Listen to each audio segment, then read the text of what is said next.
चुपचाप घन्टी छाप हामी पलान स्टेसनमा यस्तो छाप हान्दैछौँ होइन।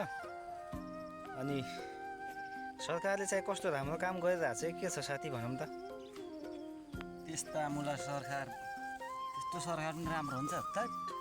पहिला चाहिँ सुकुम्बासीलाई व्यवस्थित गर्नुपर्ने अनि त्यसपछि पो सुकुम्बासीलाई हटाउनु पर्ने होइन। सुकुम्बासी उठाउने सरकार पनि त गतिलो हुन्छ न, तिनीहरूको घर न थर यार। त्यही त नि, त्यस्ता मुला सरकार।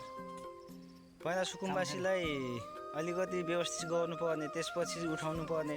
म बा मेरो छेउमा भयो सरकारलाई यो भसाइन्थ्यो मम्मी।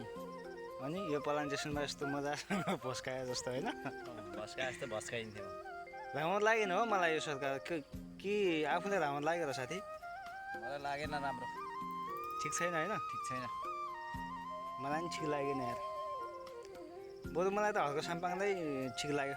जय हर्क साम्पाङ, जय श्रमदान पार्टी पत। त फेरि जय माटो भन्दा फेरि हामीलाई गाली गर्ला नि होइन। कसले गाली गर्छ? तर पनि जय माटो नै भनिदियो होइन। हामी यस्तो श्रमदान गर्न आएको मान्छेलाई होइन, यस्तो श्रम नगरेर खान पुग्दैन। यस्तो पलान स्टेसनमा हामी श्रमदान गरिरहेको छौँ होइन। अनि हामीलाई त हर्क साम्पाङ नै ठिक लाग्यो कि होइन। हो, हामी त जय माटो, जय माटो भन्ने हो, श्रमदान गर्ने हो। यस्तो के भन्छ यो उठाएर घ्वाप घ्वाप हान्ने हो होइन। अनि यस्तो यस्तो गर्ने हो, श्रम गर्ने हो, खाने हो। जय घन्टी नभन्ने अबदेखि। ठिक लागेन मलाई।